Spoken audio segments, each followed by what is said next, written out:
Daniel साहब, बहुत शुक्रिया आपका, आपने प्रोग्राम के लिए वक्त निकाला। सर, सबसे पहले ये बताइएगा, हमें इस वक्त मुल्क में बिल्कुल भी पॉलिटिकल स्टेबिलिटी दिखाई नहीं दे रही। माजी में भी इख्तलाफात रहे हैं पॉलिटिकल पार्टीज़ के, लेकिन अल्टीमेटली कोई गुंजाइश निकलती थी, मुज़ाकरात होते थे, बैठते थे, फिर कोई रास्ता निकाला जाता था। अब हम क्यों उस तरफ नहीं जा रहे? ऐसा क्या हो गया है मुल्क की सियासत के अंदर? जी, इसमें मेरे ख्याल में वाज़ेह तौर पर पीटीआई को ये वारा नहीं खाता कि वो किसी खातिर खा टॉक्स में जाए, क्योंकि उनको ये मालूम है कि एक जुडिशल प्रोसेस है जिसके तहत उनके चेयरमैन साहब जो है वो हिरासत में हैं, जेल में हैं, और उसके शॉर्ट ऑफ दैट जो उनकी मकबूलियत है वो उनको सोने नहीं देती। तो वो समझते हैं कि इस मकबूलियत को बरकरार रखने के लिए एक ही तरीका है कि हुकूमत के साथ हम कुछ अरसा जो है मामूल पे मामला चलाएं और कुछ अरसा जो है लड़ाई करें। तो जब बाकायदा फॉर्मल टॉक्स हो जाएं तो फिर बहुत मुश्किल हो जाता है वापस लड़ाई के पास जाने का। और दूसरी बात यह है, जो इनकी डिमांड्स हैं वो तो गवर्नमेंट सर्विस कर ही नहीं सकती। अगर आप कहते हैं कि हमें आइन और कानून के मुताबिक रिलीफ चाहिए, जो अक्सर पीटीआई का आजकल नारा बना हुआ है, तो उसके तहत तो अगर आइन और कानून है तो फिर तो जुडिशल प्रोसेस है पूरा। तो दर हकीकत फिर वो आइन और कानून के अलावा कुछ मांग रहे हैं। इसीलिए जब वो पेशावर गए तो वहां पर हमें पता चला कि ये जो हकीकी आज़ादी ये मांगते हैं, वो तो ये आर्मी चीफ से इनके चेयरमैन जो वकील साहब है वो मांगने चले गए, और इनके चीफ मिनिस्टर दरखास्त लेके गए थे वहां पर कि हमारी बात सुन लें। तो वहां ये क्या आइन और कानून के मुताबिक हकीकी आज़ादी मांगने गए थे? तो ये महज पब्लिक कंजम्पशन के लिए बातें होती हैं। असल बात यह है कि ये जो इंतजामिया की बनाई हुई बातें हैं, जैसे कि नून लीग है, जैसे पीटीआई है, और अब पीपल्स पार्टी भी है, ये इंतजामिया के बगैर इनका गुजारा नहीं है। तो ये बस उस ताक में है कि किस वक्त हम गोद में दोबारा छलांग मार सकें कोई ऐसा। तो ये जो अवाम है जिनको ये बेवकूफ बना रहे हैं, ये क्या कि जी अब हम आइन और कानून, इस तरह नून लीग ने भी कहा था कि हम अब वोट को इज्जतों की सियासत करेंगे और ये चीजें जो है वो जमहूरी चलनी चाहिए और सिविल सुप्रीमेसी और ये बड़ी। तो ये तो शायद चले कोई 2-4 महीने लगे होंगे को नेगोशिएट करते हुए। ये जो पीटीआई है ये तो 1 मिनट से पहले ये काम करेगी। अच्छा, तो मुझे ये बताइएगा, फिर अभी जो पॉलिटिकल टेम्परेचर जिस तरीके से बढ़ रहा है, आपको लगता है कि चीज़ें कल को जो है वो नॉर्मलाइज हो सकती हैं ऐसे माहौल में जब तल्खियाँ बड़ी हुई दिखाई दे रही हैं? मतलब बहुत से लोगों से बात करते हैं, वो ये कहते हैं कि मुल्क की तारीख में एटलीस्ट पॉलिटिकल पार्टीज के रवैये ये नहीं थे आपस में जो अब हो गए।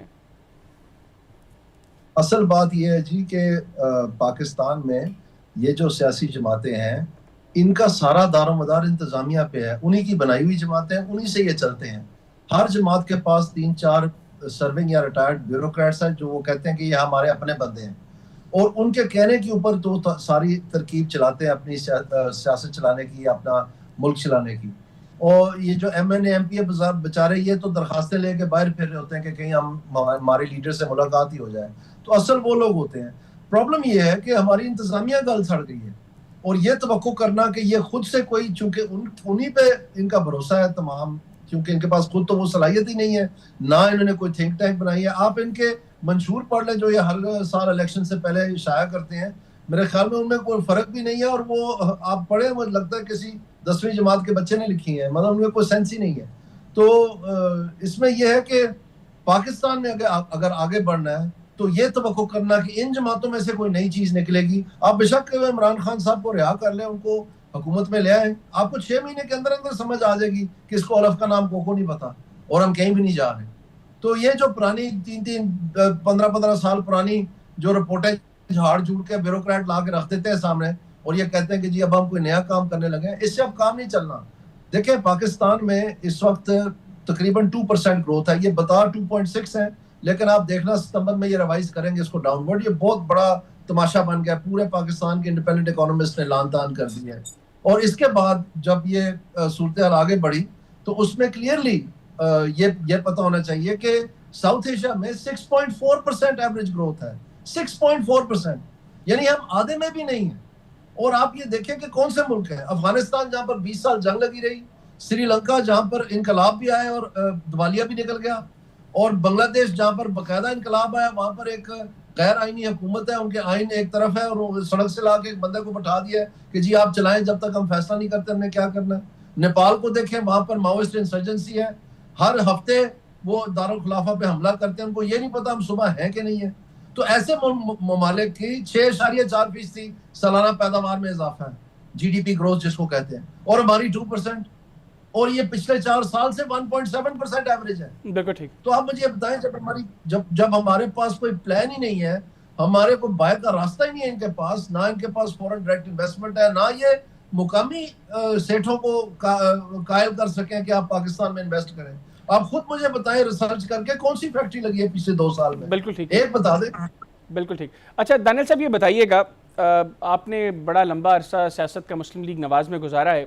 गुज़िश्ता हफ्ते मोहम्मद अली दुरानी साहब हमारे साथ प्रोग्राम में थे। उनका ये ख्याल है कि मियाँ साहब नाराज़ हैं हुकूमत की कारकर्दगी से, और वो ये समझते हैं कि मौजूदा हुकूमत की कारकर्दगी की वजह से मुस्लिम लीग नवाज की पॉपुलैरिटी पब्लिक में कम हुई है।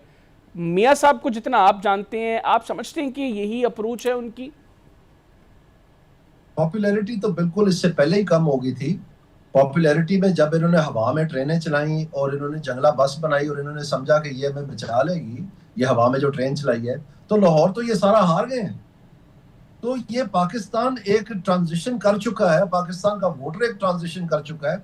वो ज़्यादा दौर की जो सियासत थी ना कि आप डेवलपमेंट दें और सपारा उठवाएं और लोग वोट दे देंगे आपको, वो ज़माना अब खत्म हो गया है। ये उसी को दोबारा, चूंकि इनको नया खेल आता कोई नहीं, तो उसी को दोबारा नए अंदाज से पेश कर। अब ये कहते हैं हमने मरी में ग्लास ट्रेन चलानी है जी, अब हवा में ट्रेन नहीं, अब ग्लास ट्रेन चलेगी। अब ये कहते हैं हमने हेलीकॉप्टर देना जी हर घर में। ये अर्के गुलाब 38 करोड़ का छनका रहे हैं कि जनाब ईद के बाद देखें शहर में से महकती हुई खुशबू आनी चाहिए। मतलब ये मुगलिया दौर के शहनशाहाना ये हरकतें जो है, आपका क्या ख्याल है वोटर इससे कायल होगा? ये अपना मजाक बना रहे हैं। तो इनके पास असल में नई कोई चीज नहीं है बेचने को। अब ये जितने भी चीफ मिनिस्टर पंजाब है, जितने भी ये काम कर रहे हैं, चाहे वो सफाई सुथराई है, चाहे BHU है, चाहे स्कूलों में दूध देना है या कोई, ये सब लोकल गवर्नमेंट के काम है। ये सब लोकल का पानी का निकास, ये सब लोकल गवर्नमेंट। अगर लोकल गवर्नमेंट पाकिस्तान में फाल होती, पंजाब में फाल होती, अपना किरदार अदा कर रही होती, तो ये बेचारी क्या करती फिर? बिल्कुल समझ ही नहीं है इसके अलावा किसी चीज की। बिल्कुल ठीक। अच्छा दानियल साहब, आप चूंकि पॉलिटिकल मामलात को बड़ा कीनली देखते हैं, सेनेटर फैसल वावडा साहब ने कल एक ट्वीट किया और उस ट्वीट के अंदर उन्होंने ओवरऑल सियासतदानों की बात की। मैं ट्वीट पढ़ देता हूँ। उन्होंने कहा सियासतदान, NGOs और दीगर अपने ज़ाती मफादात के लिए हमेशा पाकिस्तान की अफवाज को कमज़ोर करने की घिनौनी कोशिश करते रहे हैं, लेकिन एक बार फिर हमेशा की तरह फील्ड मार्शल की सरबराही में अफवाज पाकिस्तान ने मुल्क को बड़ी दहशतगर्दी से बचा लिया, जिसकी तफसीलात बहुत जल्द सामने आ जाएंगी। अगली चीज़ बड़ी इंपॉर्टेंट है, वो लिखते हैं तमाम मुनाफिक सियासतदान और दीगर अपनी सिमत ठीक कर लें, वरना पाकिस्तान तरक्की का जो तसलसल जारी है उसमें रुकावट पैदा करने वाले बड़े बड़े तुरम खान रगड़ दिए जाएंगे। उम्मीद करता हूँ सबको मेरी बात सही तरह समझ आ रही है। अब इस ट्वीट के बाद बहुत से एनालिस्ट्स का ये ख्याल है कि वावडा साहब जिस वक्त तहरीक इंसाफ को टारगेट करते हैं, वो नाम लेकर टारगेट करते हैं। यहाँ पर उन्होंने किसी को नाम नहीं लिया, तो वो एड्रेस पीपल्स पार्टी और मुस्लिम लीग नवाज को कर रहे हैं। आप वावडा साहब की इस ट्वीट को कैसे देख रहे हैं और आप समझते हैं कि ये ट्वीट जो है कोई खतरा है हुकूमत के लिए? जी बिल्कुल, मेरे ख्याल में ये बात तो अयां है। अब देखें, जो 102 बड़े काम हुकूमत ने करने थे, वो सबसे पहले FBR का रिफॉर्म था और पाकिस्तान में टैक्स कलेक्ट करना। अब इतना बड़ा कड़वा घूंट जो फरवरी 8 तारीख को या फरवरी की 9 तारीख को आप कह लें भरा गया कि ये सारा बंदोबस्त किया गया, ये तो इस नीयत से था कि जनाब ये कारोबारी लोग हैं, ये सारे चेंबर्स के प्रेसिडेंट रहे हैं, ये तब सब लोग इनके जानने वाले हैं, ये वो बरीकियां जानते हैं सारी कारोबारी, और ये किसी ना किसी तरह हमें टैक्स वसूल करने में कामयाब करेंगे, कोई इन्वेस्टमेंट करवा देंगे, कोई पाकिस्तान की मुईशत चला देंगे। उसमें सबसे बड़ा सवालिया जो वो FBR का है, उसमें FBR के अंदर सबसे बड़ा सवालिया ताजर दोस्त ऐप का था। तो ताजर दोस्त ऐप बजाय उसको चलाने के उसको खत्म ही कर दिया। तो आपने देखा कि अपना पूरा हदफ भी नहीं कर सके, बावजूद इसके कि 600 अरब रुपए इनको IMF ने माफ भी कर दिए, तो फिर भी इस 11.7% पे आउट हो गए। तो वो तो इनसे चल नहीं रहा। और अभी भी ये जो डिजिटाइजेशन, अभी कहते हैं कभी प्राल हमने खत्म कर देना है, कभी कहते हैं प्राल हमने रिफॉर्म करना है, मिनट्स गलत हो गई। ये निशानियां उन बातों की कि इनको अलफ का नाम को नहीं पता कि ये क्या कर रहे हैं। तो उसी तरह से मोराल जो है उस अदारे का बिल्कुल डाउन है। इन्होंने फाइनली 2 साल के बाद मेरे कहने पे, चीखने चलाने पे इंसेंटिव्स अप्रोच अपनाया इंस्टेड ऑफ एडमिनिस्ट्रेटिव अप्रोच। पहली दफा उनको समझ आई 2 साल मेरे चीखने के बाद कि एडमिनिस्ट्रेटिव अप्रोच नहीं कामयाब हो सकती। तो इंसेंटिव्स इन्होंने इतने पेचीदा और इतने भोंडे बना दिए हैं कि वो चलने के काबिल ही नहीं है। और वो FBR के लिए बनाया ही नहीं है, बाकी इंतजामिया की बनाए, थोप FBR पे दिए, नाम FBR का लगा दिया।